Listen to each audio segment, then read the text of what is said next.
نور اړتیا نشته چې له بهره تازه میوې راوارد شي. کونړیانو اوس د اسلامي امارت په همکارۍ باغدارۍ ته مخه کړې چې ښه بازار او پریمانه حاصلات د غلجاتو بدیل دی.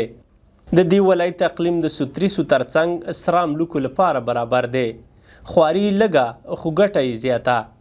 باغدارانو ولې دې برخې ته پاملرنه زیاته کړې؟ فصلونه چې کله کېږي کله خراب شي کله دغه شي، خو ځمکه داسې نشته چې خلک پې هماغه شان فصلونه وکړي او حاصلات دې والي. او املوک بوټی چې دی دا کونړ کې ډېره ښه نتیجه ورکوي، ډېر ښه املوکان نیسي. بل اصلي خبره دا د بازار یې جګي. د زراعت ریاست له لوري جوړ شوي د سره املوکو باغونه به سږکال زرګونه ټنه حاصلات ورکړي چې د کونړي باغدارانو لیوالتیا به نوره هم زیاته کړي. سږکال په کونړ کې بیا د املوکو حاصلات هم ډیر زیات دي. موږ تقریبا د ټول کونړ ولایت په سطح باندې 1580 جریبه د املوکو سرو املوکو چې فرسمن ورته وایي د هغې باغونه لرو. د دې حاصلات د تیر کال په نسبت باندې د 15 نه واخله 15% پورې خوشبختانه زیات شوي دي او خلک ترې راضي دي.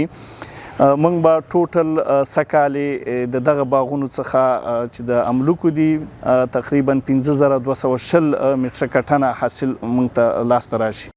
د باغدارۍ سکتور له ودې سره بېروزګاره ځوانانو ته د کار زمینه هم برابریږي. دوی نور مجبور نه دي چې کار پسې بهرنیو هیوادونو ته ستړي او مرګوني مزلونه وکړي. شته نظام ورته بیلابیلو برخو کې پانګوال هڅوي څو ځوانان بوخت شي. املوکو باغ کې کار کوو، ماشاءالله ښه حاصل رسېدلی دی. موږ د حکومت دا هیله کوو چې همداسې نور باغونه جوړ کړي او د خلکو ته د کار زمینه برابره کړي. او موږ دلته ډېر خوشحاله یو چې دلته کار کوو، د کور دپاره څو عاید برابر کړو. زه د خاص کونړ راغلم د املوکو باغونو کې کار کوم او زه طالبان حکومت نه دا خواهش کوم چې داسې باغونه نور ولګوي، موږ په خپل ملک کې خپلو باغونو کې کار روزګار وکړو، خپلو بچو له حلال رزق وګټو. د دې املوکو زیات پیداوار بیا خاص کونړ او دانګام ولسوالۍ دي. هغه ولسوالۍ چې طبیعي ښکلا یې پر ځان ګڼ سیلانیان رامات کړي. خو سیلانیان له سیلانیانو څه غواړي؟ ماله چې کوم خوراک هغه سره املوک دي او دلته چې کوم سیلانیان یا چکریان راځي مطلب نو هغه د دې نه د املوک د دې خلکو نه اخلي چې دوی ته څه پیدا رسي.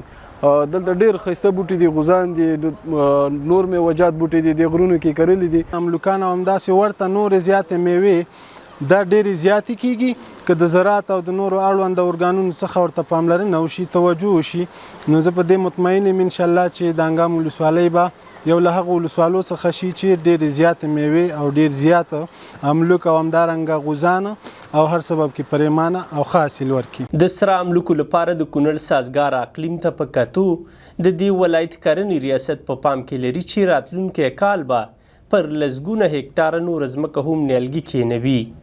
میوند سالرزی، حریت نیوز، کونړ.